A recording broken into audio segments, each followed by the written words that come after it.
Hello, everyone, and welcome to All Things Politics. I am Bub, your host. Let's get straight to it.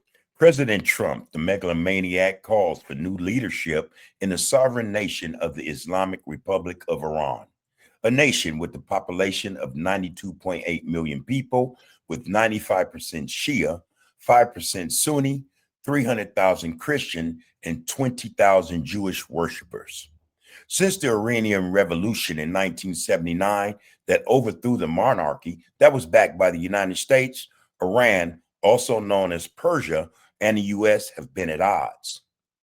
Now, couple that with the fact that the Zionist regime of Israel, who is backed by the U.S., is also a proclaimed enemy of Iran.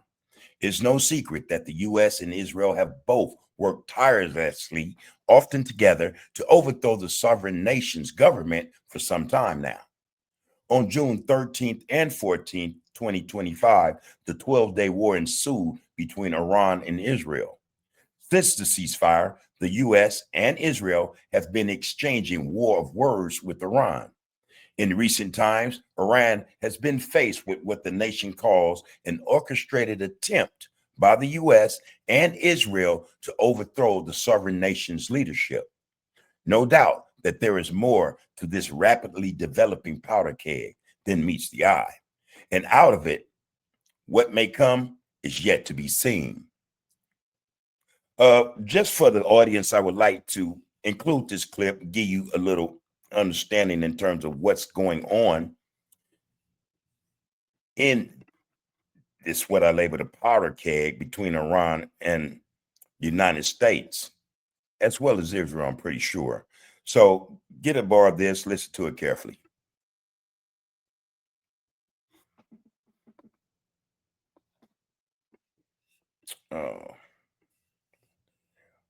Iran and hit back at a series of hostile posts from Khamenei. What he is guilty of is the complete destruction of the country and the use of violence at levels never seen before. President Trump, with an exclusive interview with Politico, saying all of this as Khamenei is calling President Trump a criminal and blaming him for recent bloodshed in Tehran. Recent reports, by the way, are suggesting that the street protests that we've been seeing images of nonstop for quite some time now, recent reports are saying that these protests have quieted in recent days, even as communication restrictions and arrests are continuing. National security analyst and host of the Strap podcast, Hal Kemper, still here with me. Hal, if Trump wants new leadership in Iran, does the U.S. military have to get involved? Are there other ways to get there? Well, first off, Trump ran on the campaign, or his campaign was ran with the promise that they would not start wars, one. Two, he would not involve himself or the United States government in regime changes or changes of government or coups. Here we have President Trump, the megalomaniac, involving himself in that thing, regime change. Why is he involved in regime change in the sovereign nation of Iran is yet to be understood or seen, but they are involved, both feet, both hands, right alongside of Israel, if you might add. Austin, there are ways. You recall in Venezuela, President Trump said that he had authorized covert action by the CIA. Well, you can be sure that there's probably some sort of authorization on Iran based on all the public statements. And certainly we had the 12-day war, which we got involved with. So there's a lot of activity there. And as we all know, the Israelis are involved clandestinely in Iran all over the place. Again, Iran and the United States, hands are dirty. Actually, if you ask me, or anyone with any sense would say that the blood is on the hands of the U.S. and Israeli government in terms of that so-called attempt at regime change in Iran. Had they not meddled in other sovereign nations' business or politics, we wouldn't have this incident we're seeing now in Iran, where reportedly thousands of people have been killed in an attempt to overthrow the government. We want to thank the United States and Israel for these actions. So there's a lot of covert clandestine activity that's probably already occurring there. probably not as big as what the Iranians want to make it out to be, but fairly substantial. And that's one way of doing that. And there's a variety of things that could be done in that space to shape things. But if we want to make a statement, really big statement in support of the protesters to quell the violence being perpetrated upon them by the regime, that would probably take some sort of big military action. Now, we've been imposing more sanctions on them. We've been imposing sanctions on individuals over there. And again, United States is known for imposing sanctions on someone. Sanctions, by the way, that in most cases don't work or takes too long to take effect, or have those who they're placing the sanctions on to feel the effects of a sanction. And then there's the fact that there are so many ways around the sanction. This is just, I think, political fodder, military fodder. What they're doing is a waste of time and a waste of effort, resources. There's no way that United States, way over here in North America, can have any real effect on Iran militarily or economically. Iran does business with with everyone other than Israel and the United States. To think that, again, this is something that they can pull off, the destruction of Iran, I think that's far-fetched. Sanctions have some utility, but they take a very long time to take effect. There it is. And they're probably not going to have an immediate action in terms of stopping it. Doing a massive bombing run on a Revolutionary Guard Corps camp or a major headquarters or something like that, that would have a direct input. The question is, and this is the big problem, would it cause an upsurge in nationalist feelings? They did have the pro-regime protests that just occurred as well. That's one of the reasons you see the anti-regime protests had quieted down, because the streets were full of pro-regime protesters that the government had orchestrated to make it look like they had a lot of support. And they didn't want a big clash in the streets between those two. But would it cause a fomenting of nationalist fervor, which would... Yes, I think it would. Again, that what they want to call an attempt to overthrow the government is, and was orchestrated by the United States and Israel. It didn't work. That just goes to show what they'll stoop to get their way. So how many people have lost their lives in an attempt to get rid of a government you don't agree with? If someone did that to the United States or Israel, they'd be up in arms, they'd be crying foul. Someone, decided, okay, we got to get rid of Trump. Let's orchestrate some revolution, some rebellion to get rid of Trump. Trump, first thing he would do is bring out not just ICE, he'd bring out all sorts of military to quash any rebellion against him. That's just the way he works. Again, it's just, I think, a bad look for Trump to be carrying on like this and mixed up in other people's politics and business, and he have his own issues here at home. Would then run against the goals of the anti-regime protesters and help the regime itself. That's the quandary. That's the targeting issue. That's the psychological operations issue.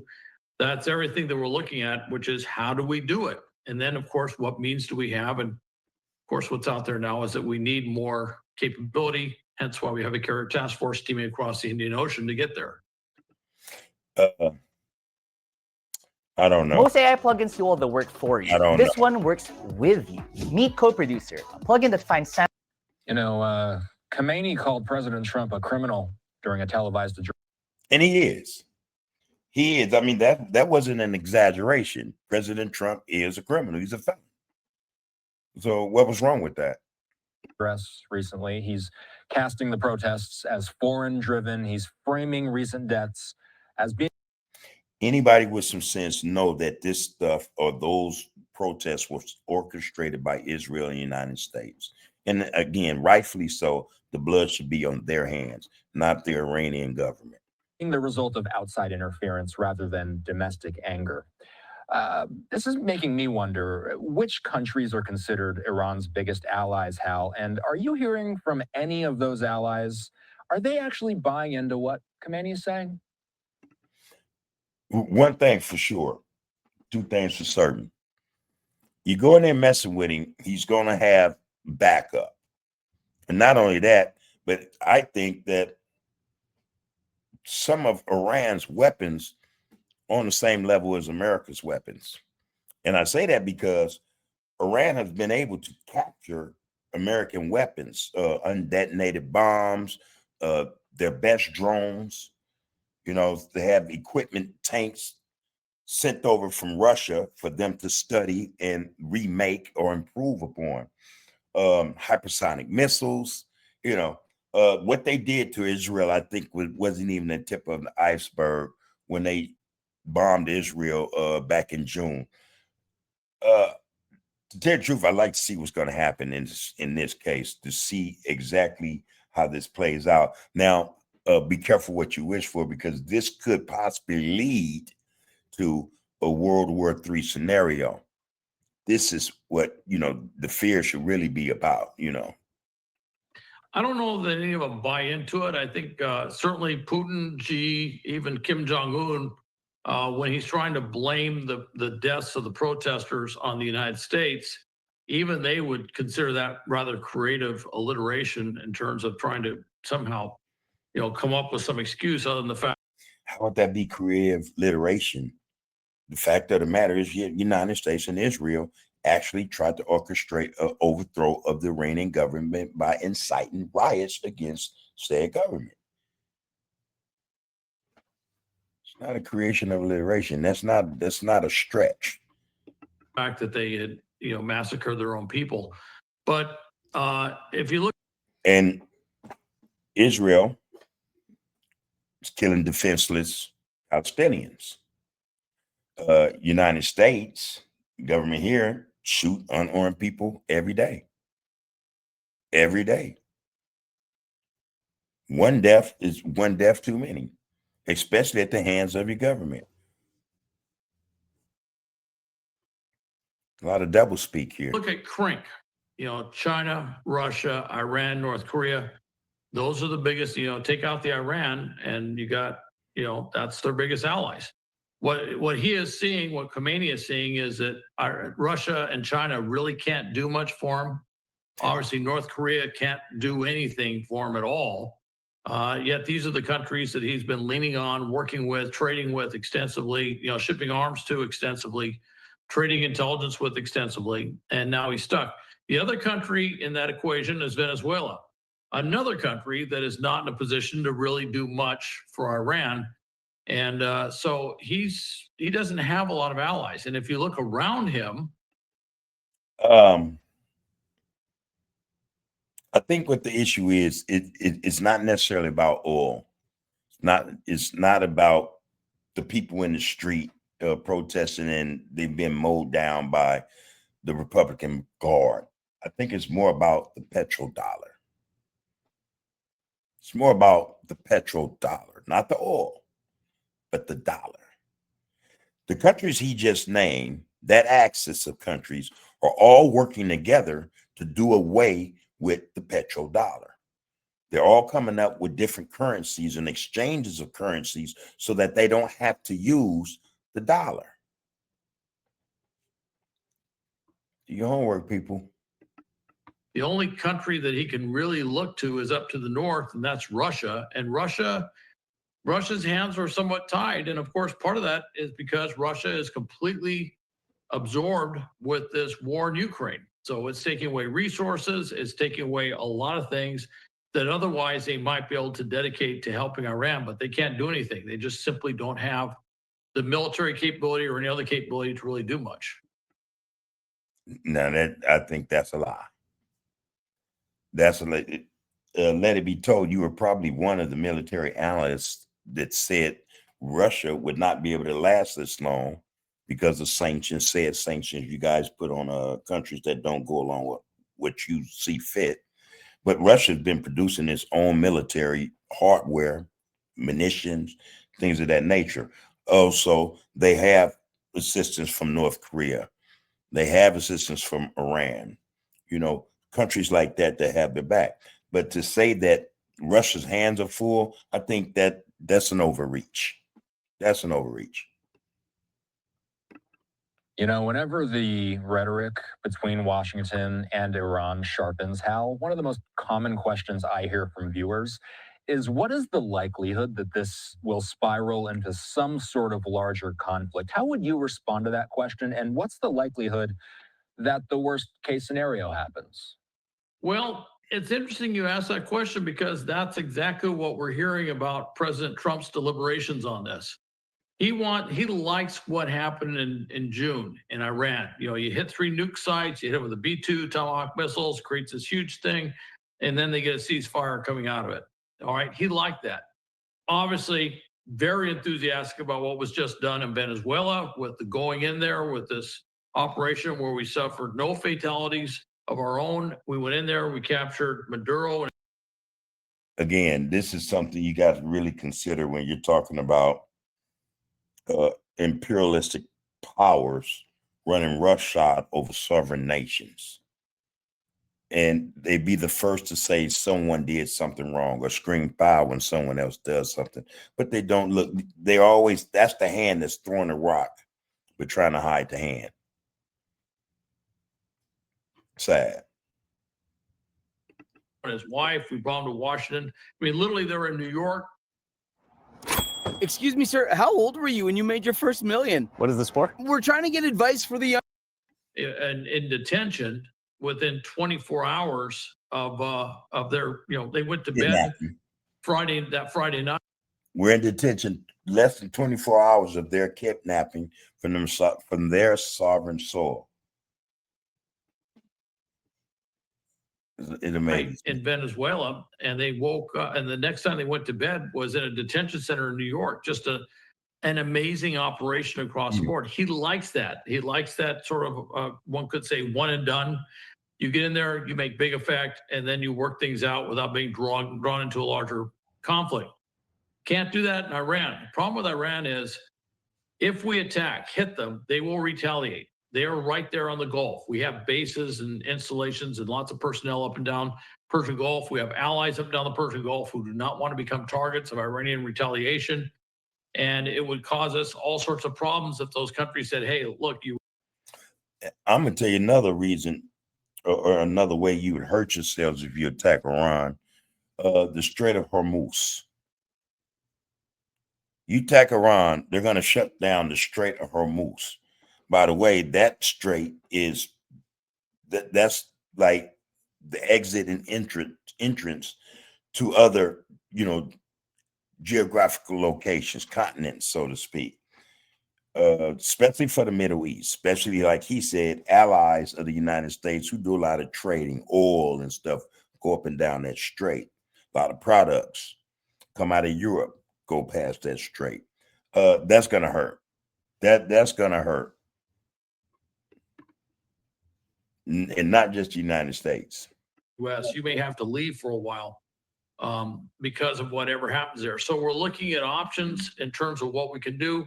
And we're also looking at what the Iranians have for counter-strike retaliation capability. That means taking out missiles, air defense, a lot of things, none of which are quick one and done. They're all things that will take a while. They'll take a lot of resources, and they'll incur a lot of risk, which is another way of saying that we may lose personnel, we may lose platforms in trying to make this happen. So that's a big thing that's weighing on President Trump's mind, which is how to do this without getting drawn into a larger conflict. I just asked you about the worst case scenario, but if you do the math, what is the most likely path toward a simple de-escalation between the U.S. and Iran? For the U.S., to stay out of people's business. It's just as simple as that. But the United States want to police the world, want to dictate to the world in terms of what they see fit as far as governments go, who they should be allies with, who they should trade with, what they should give the United States if they so demand it. You know, the simplest way to do away with this problem is for the United States to stay out of people's business. Conduct your own business here in this country, where it's sad to say you have a lot of issues here that need to be dealt with, that needs to be confronted and getting out of the way. You have homelessness here. You have mental health issues here. Joblessness is here. Poverty. Got so many other issues. So many others. And by the way, Trump and Congress, I think, are pushing to have a $1.5 trillion defense bill.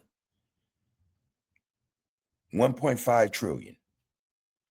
Where are they going to get that money from? It's something to think about. It's something to think about. Now, as far as I know, this thing is far from over. It's far from over. So, if you will, stay tuned.